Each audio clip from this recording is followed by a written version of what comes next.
Hello,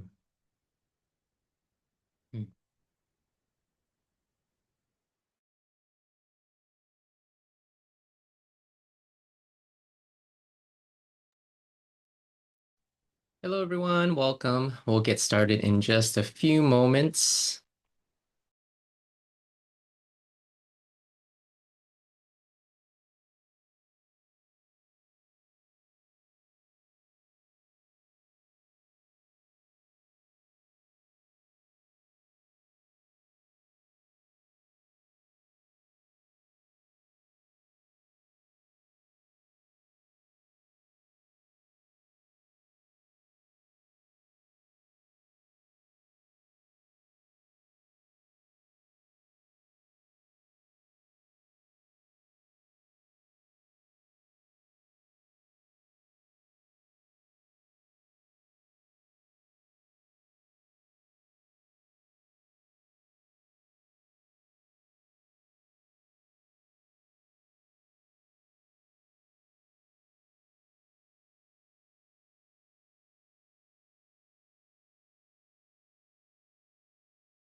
All right. Welcome, everyone, to today's webinar training for the UC 101 Insider Guides to UC Admissions. Today's webinar is going to be a bit special because we're going to be going a bit pretty technical, actually, for today. And actually, we'll be teaching all material where we actually use the same to train our own coaches. So what's special about the information that we share as a company, or one of our core values, is just to be as accessible as possible. And one of the things that we like to do is we'd like to give you all as much free information as possible. We're not going to hold anything back. We're going to teach you what exactly works within the admissions office. And so that being said, just know that the information I'm about to give y'all is the same exact material and content that we would have our coaches be rigorously trained in so that y'all can get that insider scoop. So, but before we get started, though, quick introduction for myself. And I just realized this agenda is totally off here. But in terms of my background, I used to work at the within UC Berkeley's admission office as an outreach coordinator and instructor, going to different high schools to teach about how does college admission works, and also taught a class on how to get into graduate school. And also, fun fact, if you didn't know about me, is that I was a full ride scholar to UC Berkeley for undergrad and graduate school. So I got everything paid off for because I didn't want to take out a single loan. And if you haven't already, check out one of my previous webinars that I did about how I exactly did that. And also, by way of background for myself, I used to work in the K through 12 education policy space, education technology, and also right now serving as an admission advisor. That being said, really excited to be able to dive into this content with y'all, especially with all the learnings I have had used to work in the admissions office is actually where I met Coach Tony.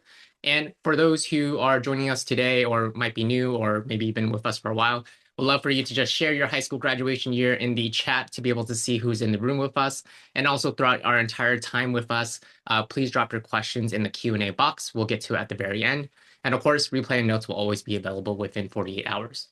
That being said, we're going to go into our guide, our UC 101 guide. And don't worry, this is going to be shared with everybody later on in the future. When it comes to this guide, you might notice there's a 50-page document here that we're going to be going through. And so I'm going to be covering through the more important points. I'm not going to go through page by page, but at least be able to give you all a sense by the end of this presentation, you'll understand how does UC admissions work and how does it compare to other systems. The reason why we focus so much on UC admissions is not just because our company is founded within California, but because the UC system is actually one of the most competitive state universities. That being said, if you are watching from Florida, from New York, from any other, or Texas, or any other state, just know that if you can get into the UC system, more than likely you can get into any other system or state college system as well. So, and that also includes Ivy Leagues too, because if you can get into UC Berkeley, UCLA, which are our top competitive UC campuses, then you should be able to get into the Ivy League schools. So Um, Quick kind of background in terms of UCs is that there are 9 UC campuses. I'm not going to go in which individual one, but just know that each of them have their own kind of unique personality to it.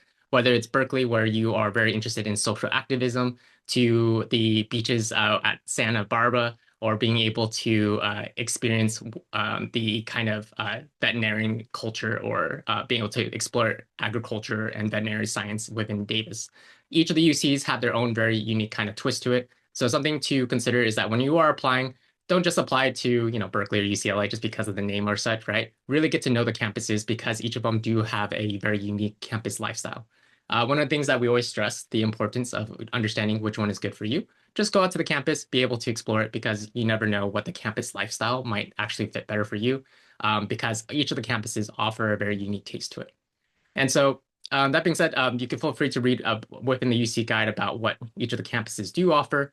Something to kind of across all the UCs, though, to know is that all the applications are the same, meaning that once you apply to UCs, you only do one application, and that one application go to all 9 of them. You will, of course, have to pay different application fees for each of them, and also they're typically due within December 2nd. Last year was the first time they did it in December 2nd. Historically, it was November 30th. But so they gave everyone a few extra days so that way people can turn in their applications on time. Also, one of the big characteristics of how UCs do their admissions process is they do a holistic review. What a holistic review means is that they pretty much take a look at every single thing that you provide them. One of the misconceptions that a lot of people have about college admissions process is that if you don't fulfill a certain GPA and you don't fulfill a certain thing, or you don't check off a box, then you're excluded right away. There is minimums in regards to what you need in order to apply to UC in regards to GPA and such, but at the same time, they're still going to look at you for everything. For example, even if you have a 3.2 GPA and you're applying from California into Berkeley or UCLA, they're still going to review your PIQs. They're still going to review your extracurriculars. They're going to look at every single thing possible because they want to make sure they're looking at you holistically. So admissions isn't about checking boxes. It's really about being able to see how do you show a comprehensive profile. So that being said, don't lose hope if your GPA or your grades aren't the best, right? We actually, fun fact, within egelloC, we were able to actually get a student into UC Berkeley with 3.2 GPA. So that was something really exciting that our staff members were really excited about. And so just know that just because you have a B or a C or like a low grade in one course doesn't mean that it ruins your chances. So let's go into a little bit more specifics, though, about how does this holistic review process actually work. And so the first kind of approach that they look at is your academic achievement. When it comes to academic achievement, what they're looking for is really at your grades and your course rigor, which are the 2 major important things. Yes, they ask you to fill in your GPA or UC GPA, but GPA can be a bit misleading because it's not really about the GPA number that really matters the most. It's about the grades for the specific courses. So remember that if you are trying to apply, for example, computer science or engineering, the grades that matter the most are like your math courses, your physics courses, any other computer science or engineering courses. If you're in pre-med, the courses that matter the most are like mathematics and also your life sciences, such as biology and chemistry. And so your GPA gives you like a generic kind of number that is associated with you, but what we care about more is about the specific courses that might relate to your major that you're trying to apply to. And also it's about the grades in those rigorous courses. So it's not just about trying to get to all A's, but it's about can you get A's in more difficult courses. Many students and families have asked us, should I go for the regular courses so that I get all A's? Or should I go for the more difficult courses and risk getting a B or like a lower grade? Well, for us, we always say rigor is the most important thing because think this way, if you go to college, right, you're going to be taking college level courses. Do you expect those courses to be harder or easier? They're going to be harder, right? And so the goal is to show that you're able to take initiative, that you're willing to take those more difficult courses because those difficult courses can really help the admission readers understand, can you actually graduate from our university on time? They want to make sure that you can graduate. And so that's why it's so important that we look at AP courses, IB courses, honor courses, and also dual enrollment, which is when you take classes at the community college. All those courses are really important because if you are not pushing yourself to study those harder subjects, then why do we think that you can actually be successful within a UC campus? So If in your course selection process, at any point in time that you're questioning, should I take this harder course or the regular course? Always take the harder one because that's really going to be able to push you. Because take it this way, if you cannot handle the harder courses, then why should you even deserve to go to a prestigious universities to learn harder courses, right? So that's why we look at course rigor. Also, performance over time. What this means is that we look at grade trends. It's not just a simple A's and B's. And if you get a C, even like, let's say in ninth grade, you could still make it up. You could still be able to show that you increased over time. We either want to show an increase over time, that's an upward trend, or a consistent trend that is remaining high. And also, lastly, is coursework beyond the minimum requirements. Yes, there are A through G requirements, which we'll cover a little bit, which is like your typical years of math, English, history, and so forth. But don't just take the minimum. The minimum is just about what it is required just to be able to get in or to even be considered for the application process. For the most part, right, people don't need to worry about whether they're going to fulfill the A through G requirements. What you should be worrying about the most is how do you go beyond those A through G requirements and take what's recommended or things that they haven't even looked at. Because if you're taking the minimum, imagine how many other students are taking the minimum requirements. That is who you're going to be compared to. And so you don't want to be compared to the minimum. You want to be able to show that you can be ahead. Next is, aside from academics, is the personal insight questions. This is where you can think about is consider your personal branding. You will be required to submit 4 out of the 8 personal insight questions. We'll read what those questions are. And essentially think of it as what are the 4 different personal branding elements of yourself that you could be highlighting. Maybe one is about one extracurricular, maybe second could be about your major, third is your academic interests, maybe fourth is something else. The goal is to show what are 4 unique aspects of yourself that connect the dots together about why exactly do you want to go into your college and career. Meaning that you're going to college or your career because you want to learn something. So the goal is to demonstrate what have you learned throughout your experiences as a student and being able to connect the dots about what is that gap in terms of what else is it that you need to learn from in your later stages of your college and career. Also, depth over and specificity. What that means is really being able to show quality over quantity. It's not about all the things that you could be doing, but it's about showing the depth of those experiences. What did you learn from it? What did you gain from it? If you are a part of a leadership experience, let's say you're a part of leadership and you were like the student body president. Guess how many other student body presidents there were? So there are tons of student body presidents, given the fact that there's tons of high schools out there. But the goal is to be able to demonstrate what did you learn from it very uniquely in comparison to the rest. And lastly, alignment of the application, being able to show like reinforcing the activities and the achievements section. Later, you're going to be able to post down what are 20 different activities or achievements that you've had. And the application reinforces that those are the things that you have been doing and that you could speak to what you learned from those experiences. Next is extracurricular activities and leadership. I think I already mentioned the quality over quantity, but the goal is to not just show the depth, but in terms of what depth actually looks like, it's one is initiative, second is leadership, third is problem solving, and fourth is being able to be collaborative. If you can show those 4 major characteristics across all your activities, then that's what is really going to be able to help you stand out.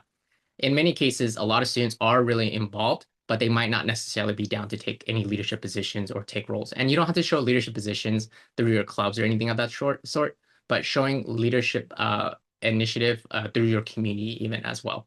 So just know that it's not just about the title, but it's about having to show like how have you influenced others, right? This is where the collaboration part comes in. What the activities or the extracurriculars are really made to do is to help readers assess whether are you a good cultural fit with our campus?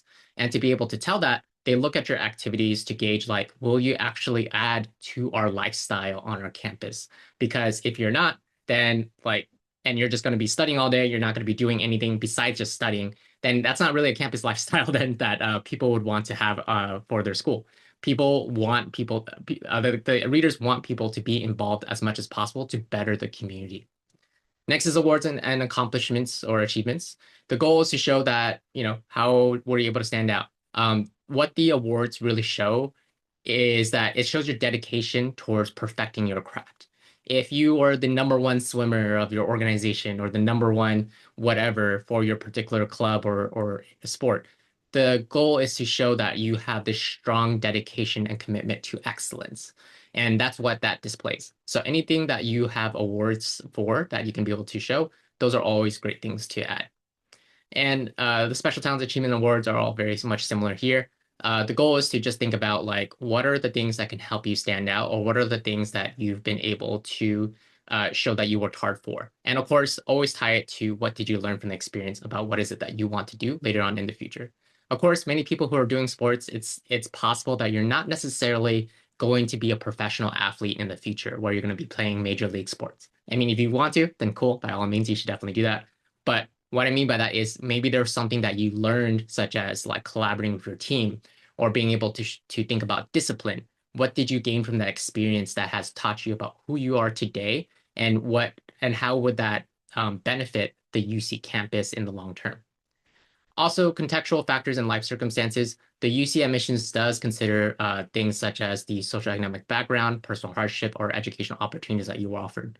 The goal is to be able to compare apples to apples. It does not mean that you need a quote unquote sob story in order to get into these schools, which is a typical misconception. Because in fact, not a lot of the percentage of these campuses are actually low socioeconomic status. And the whole part is to make sure that you are able to compare a student from one particular school compared to the fairly similar school or the same school because they have the same opportunities. And so what that means is that if one school offers like 10 AP courses and one school offers only 3 AP courses, then obviously that's an unfair advantage there, right? That the school with the 10 APs would have. So a lot of parents have asked us in the past, like, what would it mean or what would happen if I send my school to a disadvantaged school or a more privileged school? Like, the end of the story is that students will be compared to their peers at that school. So just know that that comes with that trade-off. I mean, of course, we do always recommend for students to go to the best school as much as possible for themselves because you want to take in consideration of their education, the quality of their education, their safety, all their kinds of needs that need to be met for that school. But also, if it is a school that is typically high socioeconomic status and has a lot of resources, then your student is going to be compared to them as well.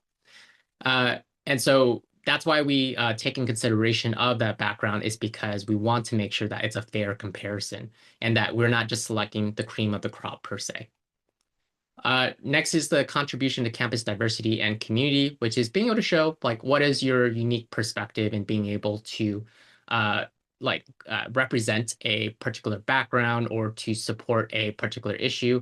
The thing about the UC schools is that they really care about this value of diversity, equity, inclusion, meaning that they want people to be able to represent challenges or backgrounds that might not represent the majority.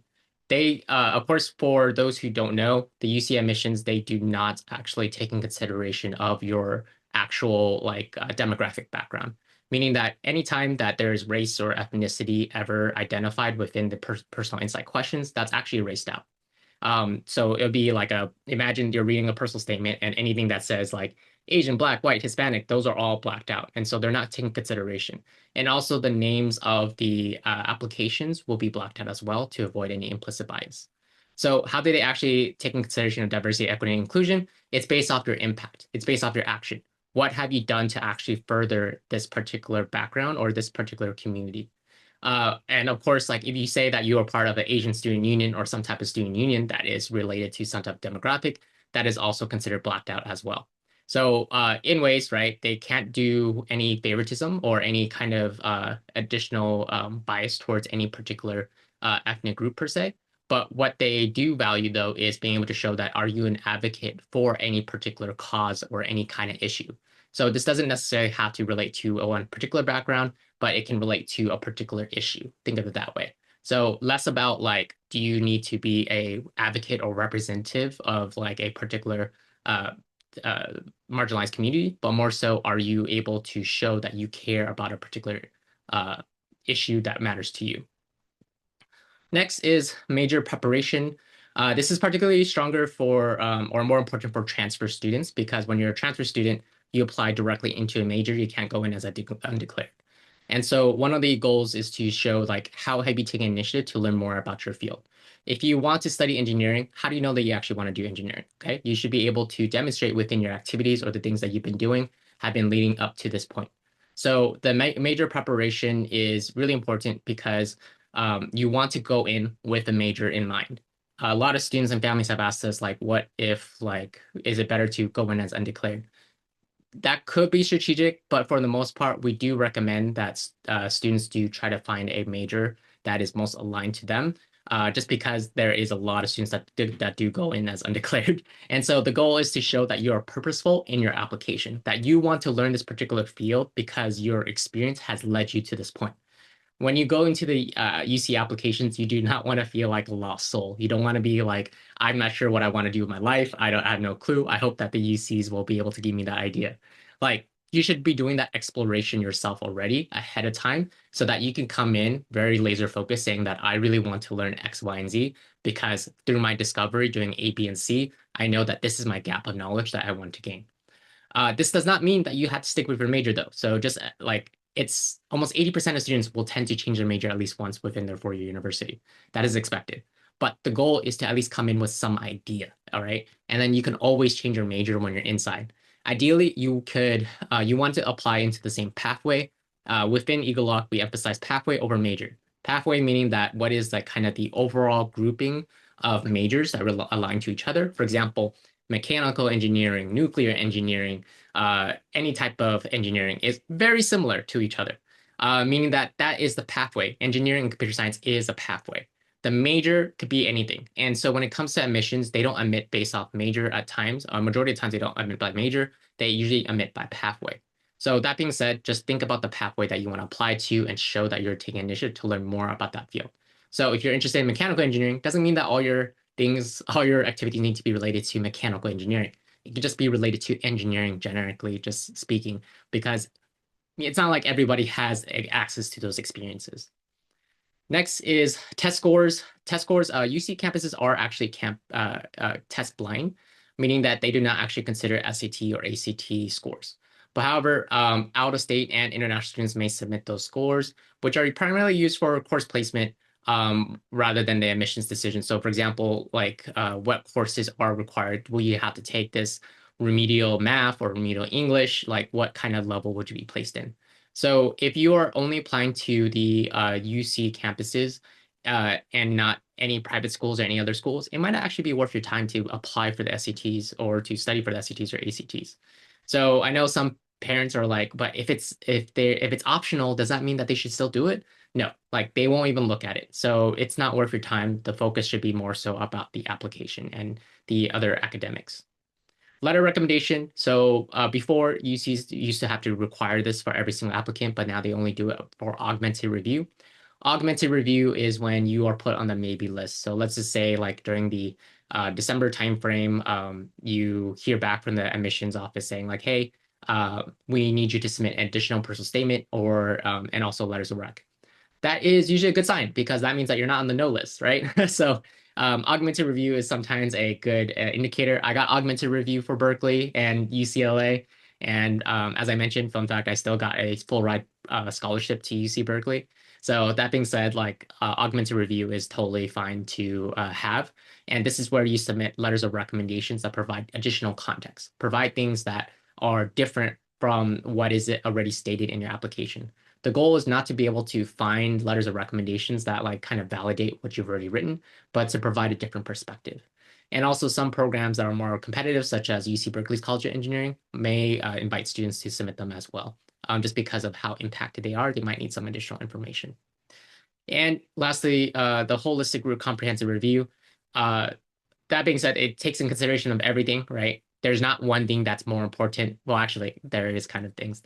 We say the application is the most important thing, followed by the extracurriculars, then followed by the academics. The academics is the least important thing.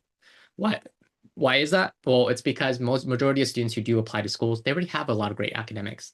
So don't try to compete to be the best of the best A student because there's always going to be a lot of A students. The goal is to show like how do you have your competitive advantage, which is through the application and what is your personal branding. So that is what we recommend, which is if you were to like think about your focus about what to do, for example, this upcoming summer. Should I do my take a dual enrollment course? Should I do extracurriculars? What should I do? Well, the goal initially is both. Do both. But if you had to choose one or the other based off of like availability and opportunity, choose the extracurriculars that can give you the most unique experience. Because generally speaking, a lot of students are going to be taking summer classes as well. But what they might not have is that extracurricular that you've decided to get involved in. And also be creative. It's not just about do I have to do one or the other. You could do those extracurriculars for sure. And you could possibly take online courses through ucscout.org, which is actually courses offered by the University of California, which provides you AP courses. And that's one thing that a lot of people don't realize. If they take online UC courses or AP courses through the UC website, how many other students at their school are actually doing the same? Very little, very little. And the goal is to show that you have a diversity of academic rigor. It's not just about you taking the typical courses at your school, but it's about being able to show that you have a transcripts or transcripts that are uncomparable to the rest of your peers. Because usually in high school, you might have only one transcript. But if you have community college, you have the UC Scout, you have like 3 transcripts right there. That is much more transcripts than any other student probably at your school. If you can show that you have a community college transcript and a UC Scouts transcript, you're already further ahead than the majority of your peers. So that's why we always recommend taking those online courses. All right. So let's keep on going into the rest of this as well. Hope folks are enjoying this so far. I'm not sure there's a good amount of people in this room, but is this information useful to everybody? Love to see some kind of nods in the chat or the Q&A if this is insightful information. All right, see some thumbs up. Awesome, awesome. Okay, glad to hear that. All right, so let's go into understanding the UC application requirements. So there are minimum requirements, and then we'll talk about strategy in terms of how to kind of advance in these like PIQs as well. So first off with the UCs, there are minimum requirements, 3.0 for California residents, 3.4 to non-California residents, A through G requirements, which is like, your typical math, English, science courses. Testing is test optional or test blind, actually, it should be test blind. And personal insight questions are also, there's about 8 different prompts. You can be able to select 4 of them, which we'll actually talk about which prompts that you should be choosing. There's actually some that you should avoid, which can be a little bit tricky. And then, of course, there's the activities and award sections. We'll go through some examples of what that might look like to be able to write about it. And then also transcript and documentation. So you actually do not need to submit your transcripts right up front. You submit your transcripts when you get accepted. So you have to fill in the information of like your transcript information one by one. You do a lot of data entry for them, I know, which is ridiculous. And then you would actually have to submit your scores once you get accepted. And they would use that to prove that you actually submitted successfully. So make sure you don't lie when you're submitting that information.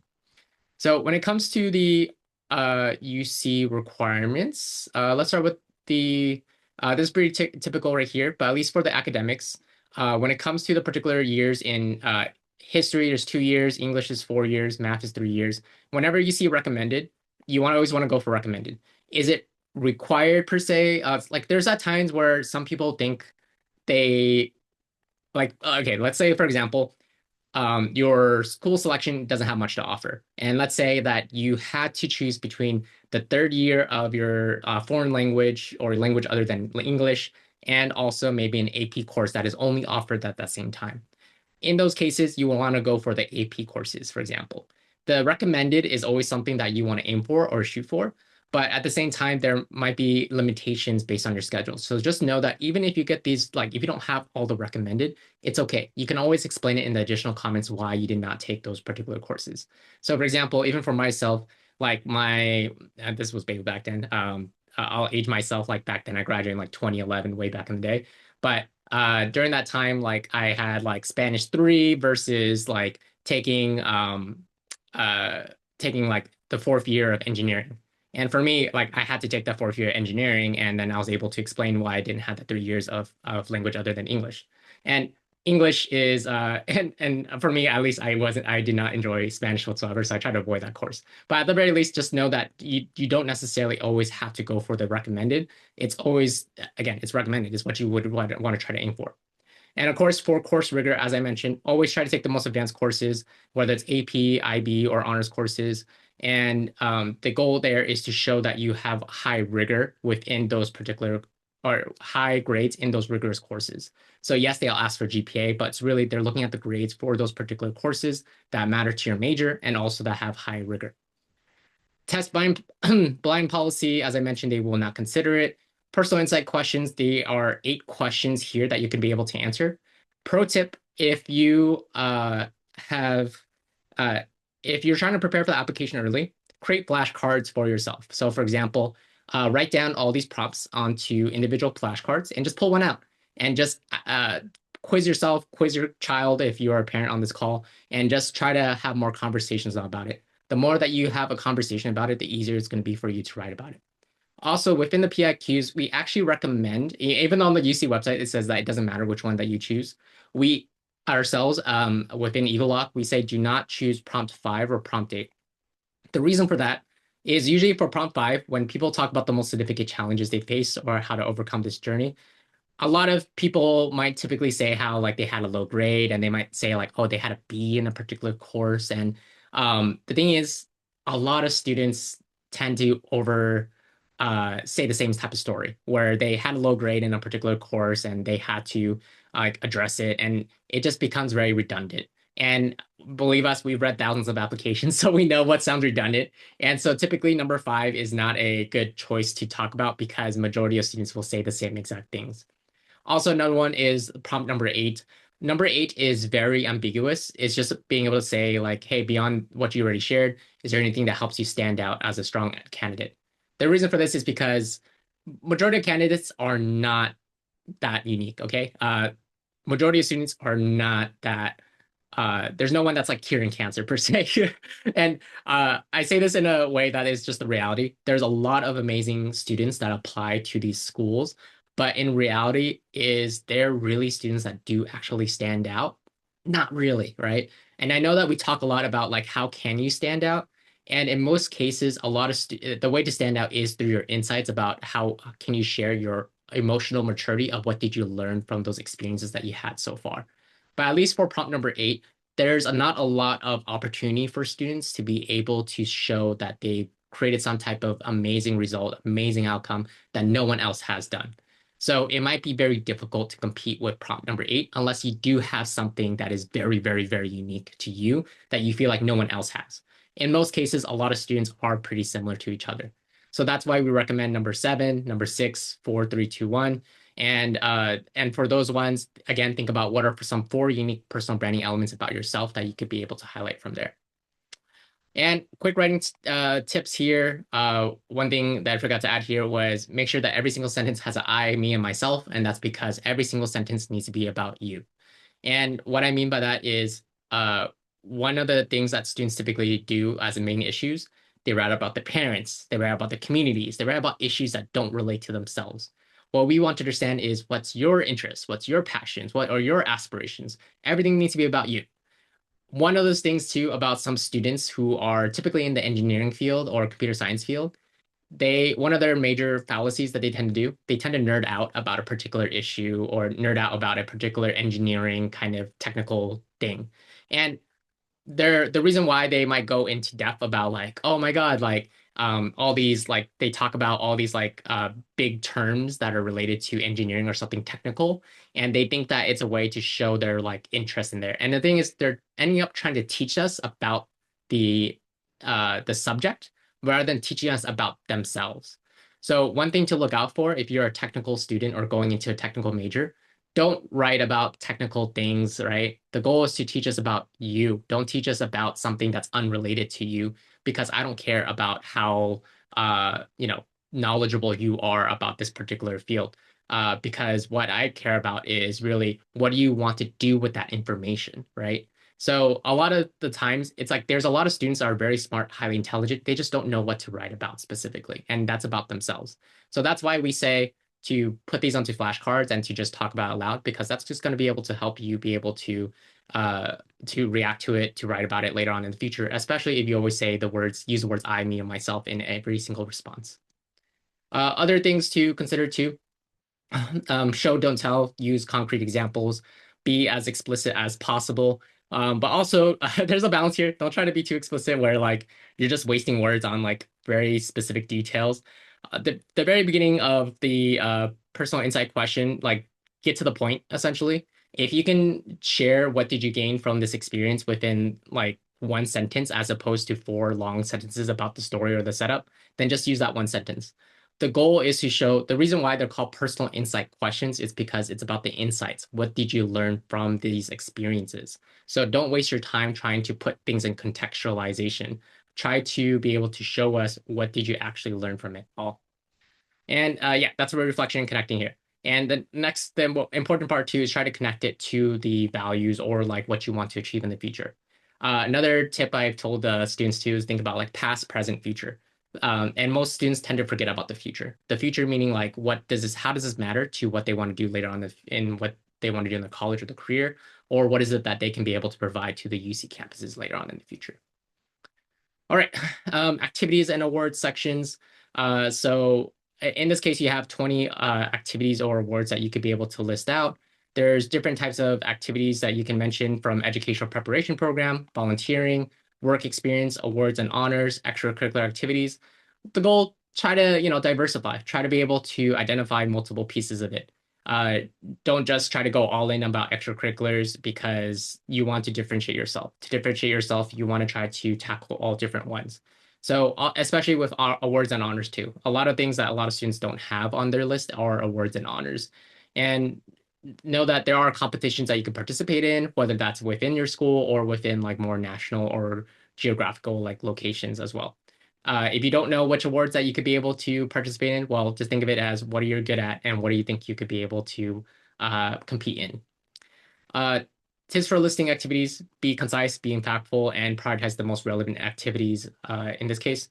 So what this means is just try to be very specific and try to talk about what was the situation, what was the action, and what was the result. Or in this case, it was like the SAR, right? SAR, situation, action, result. Being able to encapsulate all three of them would be the most effective kind of way to structure your activities there. And then within the transcript, I already mentioned you don't need to submit it until after everything or after you get accepted. Okay, now let's get into the PIQs and specifically what are some tips regarding this. Uh, let me just skip ahead. The thing that I would prioritize here, okay, let's go into feedback process because I already mentioned some of the tips there. But when it comes to feedback and reviewing your PIQs, you got to go through a lot of revisions, okay? You don't know who your actual reader is going to be at the end of the day. So remember that when it comes to readers, right, it's possible that you're going to get like about 2 readers who are going to decide like whether there's a yes, no, or maybe. And to ensure that you account for the variability of each reader, because each reader has their own subjective biases too, right? Yes, they're trained to be able to mitigate bias, but everyone is going to have their own kind of perspective still that you can't eliminate. And so the goal there is to make sure you get it reviewed by multiple people. The reason why, for at least within egelloC, we have multiple coaches review your PIQs or your personal statements is because we want to make sure that you can get an approval from all the coaches. If you can go to one of our college app intensives and go to the accelerator workshop, which is where we do rapid fire back and forth essay revisions, you're going to have 4 coaches who are going to be able to give you their kind of feedback and also tell you whether if they think that is ready or not ready. And if you can get all 4 coaches to say like, yeah, this was good, this was amazing, right? Then you pretty much have a good shot at being able to get into these universities. Remember, the application is the most important one across all 3 aspects, across the academics and the activities. And so you don't want to put low amount of effort into your application process. You want to make sure you're constantly developing the revisions and getting feedback as much as you can. And also know that there's different types of revisions too. We usually go through like kind of 3 phases, right? First is the kind of ideation, right? Do you have an idea about what are the typical things that you're going to talk about within your own personal branding? Next, after you have those ideas down, the second phase is being able to create a flow. Can you have it like, like in a narrative, make sense of the situation that you're trying to illustrate and demonstrate what your actual insights were? And then the last piece is the copywriting or the proofreading. That's at the very end. Don't do proofreading at the very beginning for like in terms of grammar check at the very beginning because it's going to be really rough, right?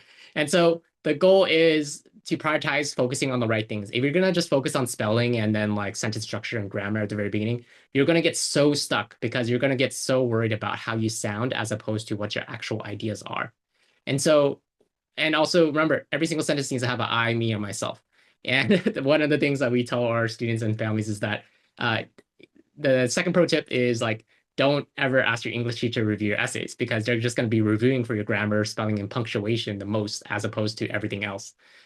For us, like as admission reviewers, yes, we care about that, but it just doesn't need to be distracting. That's all the goal is. Like, I'm not gonna go in and be like, oh, this person messed up on this punctuation. Oh, like they are immediately disqualified.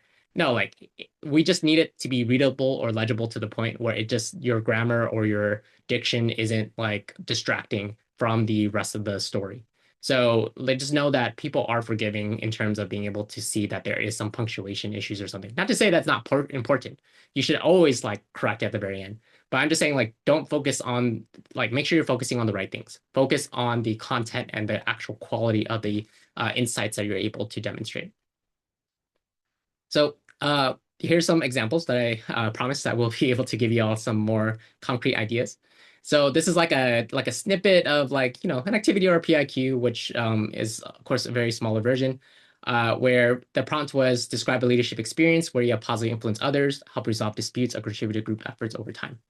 So, as president of my high school environmental club, I organized a zero waste week initiative aiming to reduce our landfill waste by 25%. I led a team of 15% coordinating educational workshops, daily waste reductions, and school-wide cleanup. Through collaboration, I learned the power of collective action and the importance of education in promoting change. The initiative reduced waste by 30% and received positive feedback from both students and faculty, reinforcing my passion for sustainability. I hope to continue similar projects at UC, engaging the campus community in environmental stewardship. Why was this effective? Well, first off, right, they set the situation fairly quickly, right, saying that they were the president of their environmental club, right, and they immediately went to the action. What I really appreciate is they didn't waste so much time trying to set up the scene about like what it was like to work at the high school environmental club. So many people spend so much time on the hook that it is just so distracting that like it's so funny because like the hook is supposed to be able to get you to like come in, but it becomes too distracting that it's just like just get to the point, right? What I learned the most from here, right, is this person took initiative, they did these things, and this is what they learned, right? It gets really concise and straight to the point. So what they did, that was great. They used specific details. They did a quantitative impact, right? Being able to show that they had a 30% reduction. I would say though, of course, like, because this is an example though, I would try to describe a little bit more about how did they baseline that. Like 25%, you could say like that's like a generic like term. Like I could say, yeah, I reduced waste by 25%, 50%, 10%. Like what does that even really mean, right? So being able to show like how did you actually calculate that would be effective. And reflection and connection, right? What did they learn from the experience and how would it contribute to the UC community? So of course, like, this was a very short, reduced down version, but if they can expand a little bit more on the details of what was those 25%, right? What did they, going a little bit more in depth about like, how did they do these things or like showing qualities or characteristics that help them achieve these actions? And also just more general things about like, what did they learn from it and what does this mean for their passion for sustainability? Like what do they want to do for sustainability, and like is that a particular career minded for themselves or what do they want to learn? If they want to go to UC campuses, it's not just about being able to engage them in environmental stewardship, but also what is it that they want to gain from the content or the curriculum that they're going to get. Okay, and quick another tip here is avoid cliches. I think the cliches tend to happen within the hooks, I think the most, because we read thousands of like essays, right? There isn't really like the way that you stand out is by talking about the insights. It's about showing your emotional maturity because the goal isn't necessarily to wow the admissions reader. The point is to show your own maturity about what did you learn about yourself, and that's how you stand out. Because a lot of people so focus on this initial part that they forget that the whole point about these essays is to help us learn more about the student. All right. All right. And then going into the academic and extracurricular sections, I think I already mentioned a lot of this in terms of A through G requirements. there is the A through G lists that people need to do. And also, of course, AP tests also work as well. And there's also IB tests as well. IB courses are only specific to some schools. IB courses are like, they're called International Baccalaureate program, which is essentially like an advanced degree program where you can get your IB diploma. So only some schools have it. If you don't have it at your school, then don't worry about it. If you do have it at your schools, then typically you might want to consider it if it is aligned to your major of interest. So this is all information. I'm not going to go through all this because this is a lot of, kind of very specific things that y'all can look at your own time. California residents, in case you're curious about the requirements for here, as long as you attended a California high school for at least 3 years or you lived in California for the last 12 months, then these would qualify you as an in-state resident to be able to apply. And this is some information about how to calculate your UC GPA. I'm going to skip over it because it's a little bit technical. I don't necessarily need to go over it, but just know that you do get extra points if you have any honors courses or AP courses. What I'll talk about real briefly is statewide guarantee, actually, which is pretty important. If you are the top 9% of the California statewide index, meaning that you are top 9% of all students, you're guaranteed to get into at least one UC. And so just know that as long as you're able to do that, then you won't have any fear about getting into one of them. This is just some steps and calculations on how to tell if you qualify for that. I'm not going to go into it due to time, but that's something that you can review at your own time with this calculator. And also ELC context, you will, if you're the top 9% of your California high school, you will also be able to get that as well, where you can be automatically guaranteed to be able to get in, I believe. Yeah, you'll get into at least one spot at a UC campus if you're the top 9% of your California high school. So just know that as long as you're able to do that, then you're fine. So let me go down a little bit more though, skip through these ones. These are examples of AP courses. Oh, pro tip.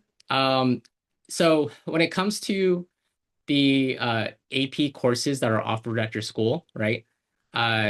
Something to consider about how to stand out is think about what courses are offered at your school and what actual AP courses are available out there.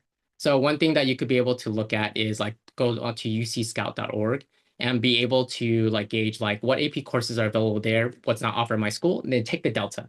What that means is no other students at your school will have that particular course. So for example, if you have, if you didn't know, there are 4 AP physics courses. There's AP Physics 1, AP Physics 2, and there's 2 types of AP Physics C courses. If you don't have any of those AP Physics courses, or you have only 1 or 2, then that means that you could take those other 1 or 2 over at the ucscout.org, so that way you can be able to stand out, because that is what will help you be uncomparable to the rest of your peers, right? So with AP Physics C, all right, here, you get us Physics 1, Physics 2. And so majority of the high schools in California don't have all 4 of them. So if you are going down the engineering or computer science pathway, this is like one of the ways that you could be able to stand out by being able to take one of these courses. All right. Next part is the, I'm gonna skip through here. There's IB courses. I'm not gonna cover that for today. And, oh, dual enrollment courses. Okay. Dual enrollment courses is super important here. And the reason why I'm going to talk about dual enrollment courses as opposed to IB courses, because dual enrollment courses is available to everybody. But dual enrollment courses is when you take the community college courses that can be used for your college admissions. And what I mean by this is remember, there are 2 different types of transcripts. There's a high school transcript and there's your community college transcript. You can submit both of them for your admissions.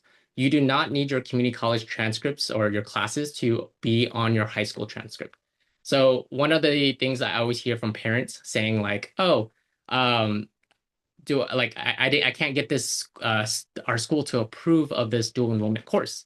Well, the thing is, you don't necessarily need their approval. You just need parent permission for students to take the community college course. The reason why the community college courses are so important is because they're already at college level, right? And remember, the goal is to stand out and to differentiate yourself and to diversify your academic rigor. If you were to take community college courses while you're in high school, not many other students are doing that. And also, you don't need to take an AP test at the end of the year. So instead of taking calculus AB, doing all that homework, and then being able to study for the AP test, you can just take calculus 1. And calculus 1 is done in 1 semester. So the reason why we emphasize dual enrollment here in egelloC is because it's a smarter thing to do. And also it could be easier. If you go to like a website called like ratemyprofessors.com, you can actually find professors that are easy to take. And the goal is to be able to work smarter, not harder. So find the easy professors, take those courses, and then you can be able to get community college courses or credits on your transcript and then submit that. And no other students will be able to have that on their belt. And so you'll save time and also you make your life easier. Secondly, to consider is that we typically recommend to either take your general education courses or to take math courses. We typically do not recommend bio or chemistry just because those tend to be very hard, or even physics. So for those type of science courses, we typically recommend taking it in the UC Scout or through your high school. And also just know that for every single college semester unit, you do get 3.3 high school credits. That's like the equivalency if you were to be considered. So what that also means is that the college semester units, they really do matter and they have more weights at times. If someone were to ask me like, oh, would you consider doing the AP course or the dual enrollment course? Technically, for it to be equivalent to each other, you need to take the AP course, get a 4 or 5 on the AP test in order to qualify for college credit, and then it would be equivalent to that one college semester unit. If you ask me, it's a lot faster and simpler just to take that one college semester. All right. All right. So these are things I already talked about. The things I mentioned, the general education requirements. So within California, there's something called the egelloC. I think it's called egelloC now. They rebranded it. But the egelloC are pretty much the general education courses to get your associate's degree. And so typically we recommend students to consider taking areas 3 and 4, which is arts and humanities and social and behavior sciences. The reason for that is because majority of students tend to do very well in these courses. And also, no matter what major you decide to go into, it's going to be beneficial. Meaning that if you are an engineering major, if you're a pre-med major, if you are a communications major, doesn't matter. Whatever the major that you decide to go into, the egelloC courses or the egelloC courses will be beneficial to you. So that's why we recommend taking courses like sociology or psychology at first, just because they're easy for students to pass the first time. So definitely take those the very first go, because that is going to be easy for you to pass. And also it's always going to look good for you beneficially. Also, a very helpful website is called assist.org. This is something that you want to bookmark. Assist.org is able to tell you which courses are transferable. So the way assist.org works is that you would choose what particular year, choose the college that is next to you, and then go to the UC that you want to apply to, or CSU. So you can look at few agreements, and then you can look at general education courses.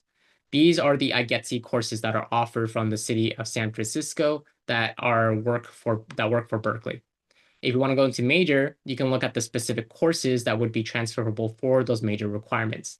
This is particularly for those that are good for like more for like transfer students, if anything. But the general education course is where you want to go first, and then you want to use that.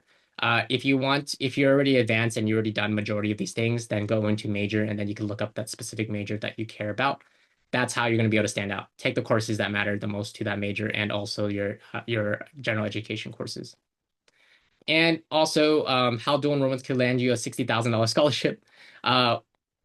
So remember that community college courses are college units, meaning that you can actually graduate faster. So if you want to avoid taking out a lot of loans, right? The more dual enrollment courses you take, the faster you can graduate from college, and that way you don't necessarily need to take out as many loans.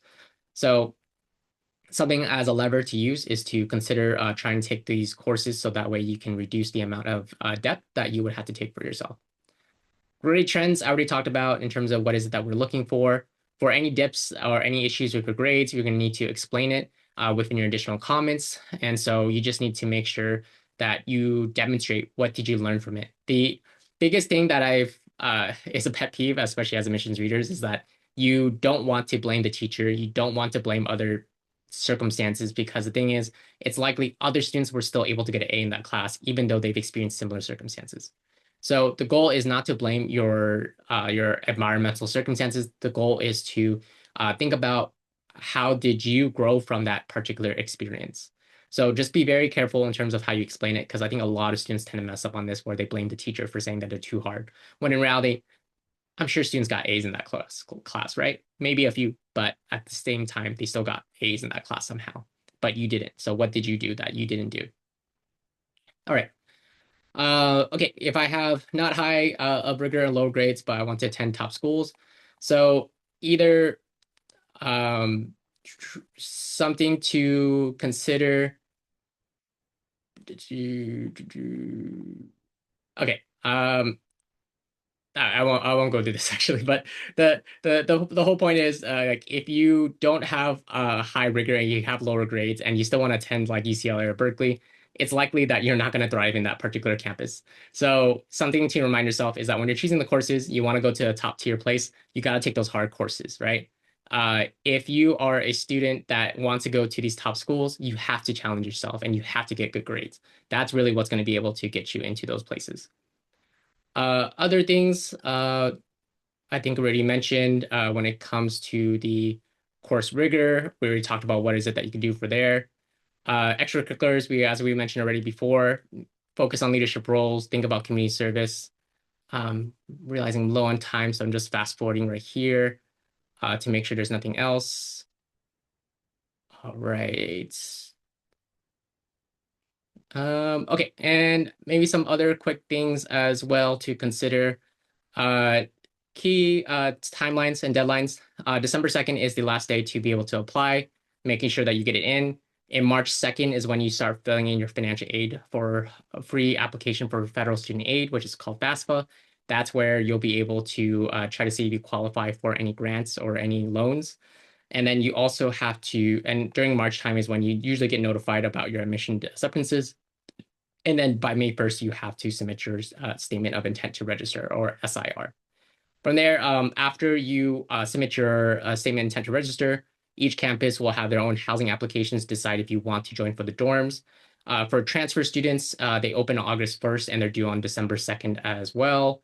And then in terms of if you qualify, some students can qualify for the blue and gold opportunity plan. So if your family earns less than 80,000 a year, if you're a U.S. citizen, or if you meet AB 540, which means that you're a permanent or a permanent resident, then you could be able to qualify for this financial aid. And usually Cal Grants, it's based on eligibility based off your income as well. There are a bunch of scholarships. Usually you'll get scholarships when you first apply, and then you might get in. And with your acceptance awards, you might be able to receive one of those scholarship award notifications. Otherwise, you might be requested to apply to a few additional ones after you get accepted. Okay. And the rest, there's a much more FAQs that y'all can read at your own time. So definitely don't worry, y'all are going to be able to access this and about this whole admission guide here. So with our last 5 minutes, I'm going to rush through some the quick announcements and also some Q&A. If you want this particular recording, and if you want the notes, text notes in replay to 949-775-0865. If you want the UC guide, type UC guide to the same number there. And also College App Intensive for 11th graders, if you haven't already, and you need to get your personal statement started and also submitted, make sure that you sign up for intensive, or you can go to collegeappintensive.com or text intensive. If you're already a part of our coaching families, I hope that y'all already RSVP'd for your day. And also, this is your first time being able to join this webinar, then text coach if you want a free 15-minute coaching assessment, and we'll be able to give you some insider knowledge and tips. Nothing is for sale on that call. Our goal is just to be able to give you some free information. And also, we have our newsletter. Sign up for it to get some insider knowledge about what exact things that we are hearing. And also, we do provide scholarships on here as well. All right. And so that is the those numbers or those texts, messages that you can send over. And now I'm going to read through some rapid fire questions. All right. Do PIQs need to directly connect to your major, or can it describe personal qualities that don't relate to a specific major? Yes, I would say at least one of them should relate to your major, though. Because if you're applying to a major, at least talk about it once. Like, talk about it somewhere. How'd you get a full ride scholarship? There is a training. If you go to our YouTube channel, you should be able to look up how did Victor get a full ride scholarship to UC Berkeley. You should be able to see it. How, when do you find out if you're at the top 9% of your high school? There is a calculator within the guide that you can follow along to be able to see. Usually at the end, at the top of your transcript, you should be able to see it. If your school provides it, they usually can provide it to you. I'm not sure which pathway, but maybe STEM, but unsure what should I do within STEM. So what are the possible majors I could apply to if I don't want undeclared? I would say talk to your coach about that because there's a lot of different majors. And so it might be very difficult for me to answer through a Q&A, but I would say reflect on that with your coach to be able to get that. For course selection, would you recommend between Honors Spanish 3 versus Orchestra, not weighted? Should the students go with honors automatically or go with what they enjoy? Go for honors. And also, if they can, try to enjoy as well. If there's a way to get both, that'd be great, but go for the honors. And activities, how do we prove all the things that we did over the years? Just honor system? Yes, just honor system. All right. That was a rapid fire questions. Any last questions in the last 2 minutes?